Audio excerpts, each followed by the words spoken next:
ನಿನ್ನೆ T V ಮಾಧ್ಯಮಗಳಲ್ಲಿ ನೋಡಿದೆ. ಬೆಳಿಗ್ಗೆ ಯಾರಿಗೂ ಫೋನ್ ಮಾಡಿ ಆ ನೋಟಿಸ್ನ ನನ್ನ ಮೊಬೈಲ್ಗೆ ತರಿಸಿದ್ದೇನೆ. ಇನ್ನೂ ಅದ್ರ ಬಗ್ಗೆ ಚರ್ಚೆ ಮಾಡಲಿಕ್ಕೆ ಹೋಗಲಿಲ್ಲ. ಕಾರಣ ಅದರಲ್ಲಿ ಮಾಧ್ಯಮದಲ್ಲಿ ಪ್ರಿಂಟ್ ಮೀಡಿಯಾದಲ್ಲಿ ಈಗ ಬೆಳಗ್ಗೆ ನೋಡಿದಂಥ ಸಂದರ್ಭದಲ್ಲಿ ಸನ್ಮಾನ್ಯ ಡಿ ಕೆ ಶಿವಕುಮಾರ್ ಅವರು ಪಾರ್ಟಿಗೆ ಹೋಗ್ತಾರೆ, ಆ ಪಾರ್ಟಿಗೆ ಭಾಗವಹಿಸ್ತಾರೆ, ಕಾಂಗ್ರೆಸ್ ಪಕ್ಷದ ಪಾರ್ಟಿಗಳಲ್ಲಿ ಭಾಗವಹಿಸ್ತಾರೆ, ಅದು ಎಲ್ಲ ಶಿಸ್ತು ಉಲ್ಲಂಘನೆ ಅಂತಕ್ಕಂಥದ್ದನ್ನು ಪ್ರಿಂಟ್ ಮೀಡಿಯಾದಲ್ಲಿ ನೋಡಿದೆ. ನಾನು ಯಾವ ಪಾರ್ಟಿಲೂ ಕೂಡ, ಕಾಂಗ್ರೆಸ್ ಪಕ್ಷದ ಯಾವ ಪಾರ್ಟಿಲೂ ಕೂಡ ನಾನು ಭಾಗವಹಿಸ್ತಿಲ್ಲ. ಹಿಂಗೆ ಅಪಪ್ರಚಾರ ಮಾಡ್ತಕ್ಕಂಥದ್ದು ಬಿ ಜೆ ಪಿಯವರು. ಆಮೇಲೆ ಬೆಳಗಾಂನಲ್ಲಿ ಈಗ ಗಾಂಧಿ ಪ್ರತಿಮೆ ಅನಾವರಣ ಸಂದರ್ಭ, ಅದು ಸರ್ಕಾರದ ಕಾರ್ಯಕ್ರಮದಲ್ಲಿ ನಾನು ಭಾಗವಹಿಸಿದ್ದೇನೆ. ಅವರ ಪಕ್ಷದ ಕಾರ್ಯಕ್ರಮದಲ್ಲಿ ನಾನೇನು ಭಾಗವಹಿಸಲಿಲ್ಲ. ಆಮೇಲೆ ಅಸೆಂಬ್ಲಿಲೂ ಕೂಡ ಪಕ್ಷದ ಪರವಾಗಿ ಜನವಿನ ಪಕ್ಷದ ವಿರೋಧ ಏನಿಲ್ಲ. ಮೊನ್ನೆ ಬಡ್ಜೆಟ್ದು ಇವ್ರು ಯಾರೂ ಬಂದಿಲ್ಲ, ನಾನು ಅಟೆಂಡ್ ಮಾಡಿದ್ದೀನಿ. ಅದು ಪಕ್ಷ ವಿರೋಧಿ ಅಂತಕ್ಕಂಥದ್ದಾದರೆ ಏನಾಗ್ತದೆ? ಟೋಟಲಿ 100ಕ್ಕೆ 100 ನನ್ನ ಕಾನ್ಸ್ಟಿಟ್ಯೂನ್ಸಿಗೆ ಸಂಬಂಧಪಟ್ಟಂತೆ ಎಲ್ಲ ಮಂತ್ರಿಗಳನ್ನ, ಮುಖ್ಯಮಂತ್ರಿಗಳನ್ನ, ಉಪಮುಖ್ಯಮಂತ್ರಿಗಳನ್ನ ಪ್ರತಿ ದಿವಸ ನಾನು ಭೇಟಿ ಮಾಡಲೇಬೇಕಾಗ್ತದೆ. ಈಗ ಮೊನ್ನೆ ಬಡ್ಜೆಟ್ ಮೀಟಿಂಗ್ ಹೋಗಿದ್ರು, ಯಾವ ಬಿ ಜೆ ಪಿ ಶಾಸಕರು ಕೂಡ ಬಡ್ಜೆಟ್ ಮೀಟಿಂಗಿಗೆ ಬರಲಿಲ್ಲ. ನಾನು ಬಡ್ಜೆಟ್ ಮೀಟಿಂಗಿಗೆ ಭಾಗವಹಿಸಿ ನನ್ನ ಕ್ಷೇತ್ರಕ್ಕೆ ಸಂಬಂಧಪಟ್ಟಂತೆ ಏನಿದೆ ಅದೆಲ್ಲವನ್ನು ಕೂಡ ನಾನು ಅವರಿಗೆ ಮನವರಿಕೆ ಮಾಡಿದ್ದೇನೆ. ಕಾನ್ಸ್ಟಿಟ್ಯೂನ್ಸಿ ವಿಚಾರ, ಕೆಂಪೇಗೌಡ ಬಡಾವಣೆ ನಮ್ಮ ಕ್ಷೇತ್ರದಲ್ಲೇ ಬರ್ತದೆ, ಉಪಮುಖ್ಯಮಂತ್ರಿಗಳು ಬಂದಂಥ ಸಮಯದಲ್ಲಿ ಭೇಟಿ ಮಾಡ್ತೇವೆ.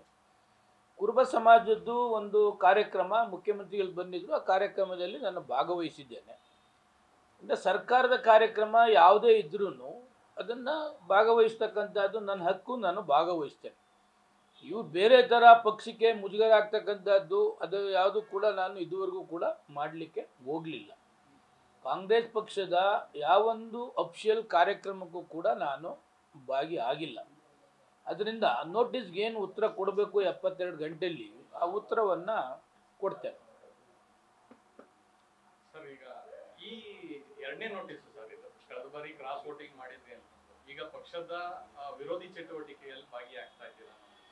ಹಾಗಾಗಿ ಈ ನೋಟಿಸ್ಗೆ 72 ಗಂಟೆ ಒಳಗಾಗಿ ಕೊಡಬೇಕು ಅನ್ನೋದು, ಸೊ ಉತ್ತರ ಏನಾದರೂ ಸಿದ್ಧತೆ ಇದೆಯಾ? ಅಲ್ಲ, ಉತ್ತರ ಈಗ ಪಕ್ಷ ವಿರೋಧಿ ಪ್ರಿಂಟ್ ಮೀಡಿಯಾದಲ್ಲಿ ನೋಡಿದೆ ಸಬ್ಜೆಕ್ಟ್ ಏನು ಅಂತ.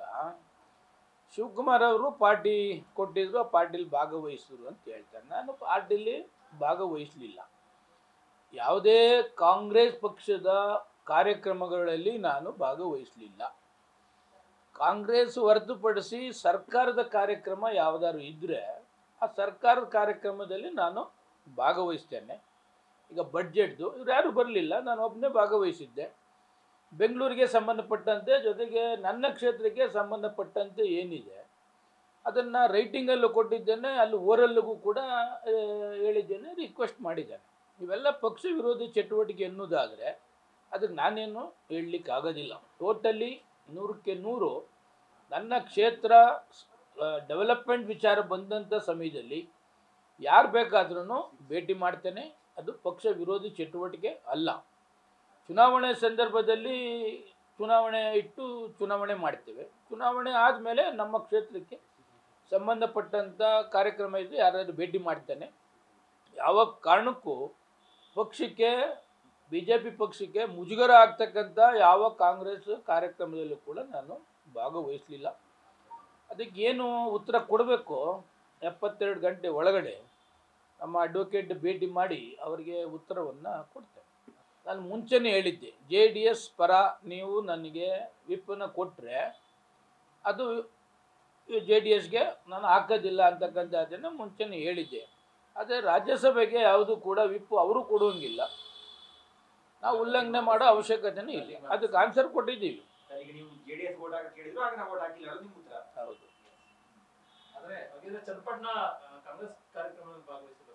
ಚನ್ನಪಟ್ಟಣ ಕಾರ್ಯಕ್ರಮದಲ್ಲಿ ಯಾವುದೋ ಕಾರ್ಯಕ್ರಮದಲ್ಲಿ ಅಫಿಷಿಯಲ್ ಕಾಂಗ್ರೆಸ್ ಕಾರ್ಯಕ್ರಮದಲ್ಲಿ ಭಾಗವಹಿಸಿಲ್ಲ. ಬಟ್ ಚನ್ನಪಟ್ಟಣ ಎಲೆಕ್ಷನ್, ನನ್ನ ಹುಟ್ಟೂರು ಚನ್ನಪಟ್ಟಣ ತಾಲೂಕು, ನನ್ನ ತಾಲೂಕಿಗೆ ಸಂಬಂಧಪಟ್ಟಂತೆ ನನ್ನ ಹೋಬಳಿ, ನನ್ನ ಕಾನ್ಸ್ಟಿಟ್ಯೂನ್ಸಿಲಿ ಏನು ಕ್ಯಾನ್ವಾಸ್ ಮಾಡಬೇಕು ಮಾಡಿದ್ವಿ. ಬಿಜೆಪಿ ನಾಯಕರ ಬಗ್ಗೆ ಬಹಿರಂಗವಾಗಿ ಮಾತಾಡಿದ್ದೀರಾ?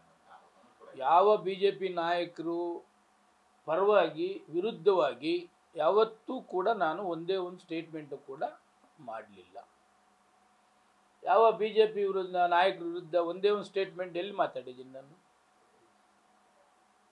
ಪಕ್ಷಕ್ಕೆ ಮುಜುಗರ ಮಾಡ್ತಕ್ಕಂಥವ್ರು ಬೇರೆಯವರು. ಅಂದರೆ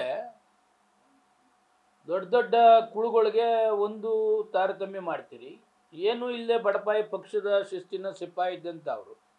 ನಾವು 3 ವರ್ಷ ಕಾಂಗ್ರೆಸ್ಸಿನ ಬಂದು ಮಂತ್ರಿಯಾಗಿ ಕೆಲಸ ಮಾಡಲಿ, ಏನೋ ಒಂದೇ ಒಂದು ಕಪ್ ಚುಕ್ಕೆ ಇತ್ತ. ನಮ್ಮ ಕ್ಷೇತ್ರದಲ್ಲಿ ಆದಂಥ ತೊಂದರೆಗೆ ನಾವು ಅದನ್ನು ಹೈಕಮಾಂಡ್ಗೆ ಗಮನಕ್ಕೆ ತರ್ತಕ್ಕಂಥ ಕೆಲಸ ಕೂಡ ಮಾಡಿದ್ದೇವೆ. ಅದು ಯಾವತ್ತೂ ಕೂಡ ದೊಡ್ಡವ್ರಿಗೆ ಒಂದು ಸಣ್ಣವ್ರಿಗೆ, ದೊಡ್ಡವ್ರು ಏನು ಪಕ್ಷ ಭೇದ ಮಾಡ್ತಿದ್ದಾರೆ, ಪಕ್ಷದ ವಿರುದ್ಧ ಮಾತನಾಡ್ತಿದ್ದಾರೆ, ಪಕ್ಷದ ಗೌರವಕ್ಕೆ ಧಕ್ಕೆ ತಂದು ರೀತಿಯಲ್ಲಿ ಮಾತಾಡ್ತಾ ಇದ್ದಾರೆ. ಅದು ಯಾವತ್ತೂ ಕೂಡ ಒಂದೇ ಒಂದು ಸೆಂಟೆನ್ಸು ಕೂಡ ಪಕ್ಷದ ನಾಯಕರ ಬಗ್ಗೆ ಯಾವತ್ತೂ ಕೂಡ ನಾನು ಒಂದೇ ಒಂದು ಮಾತನಾಡಿಲ್ಲ. ಬಿಜೆಪಿ ನಾಯಕರ ಆರೋಪ ಏನಂತಂದ್ರೆ ವಿಜೇಂದ್ರ ಅವರ ಪರವಾಗಿ ನಿಲ್ಲುವಂತಹ ಎಚ್ ಡಿ ಸೋಮಶೇಖರ್ ಅವರು ದಿನನಿತ್ಯ DK ಶಿವಕುಮಾರ್ ಅವರ ಜೊತೆಗೆ ಓಡಾಡ್ತಿರ್ತಾರೆ ಅನ್ನೋದು ಅವರ ಆರೋಪ. ಅಂದ್ರೆ ನಮ್ಮ ಬಿಜೆಪಿ ಅಧ್ಯಕ್ಷರ ಜೊತೆಗೆ ಇರೋದಕ್ಕಿಂತ ಹೆಚ್ಚಾಗಿ ಕಾಂಗ್ರೆಸ್ ಅಧ್ಯಕ್ಷರ ಜೊತೆಗೆ ಯಾಕೆ? ಕಾಂಗ್ರೆಸ್ ಅಧ್ಯಕ್ಷ ಅಲ್ಲ ಅವರು.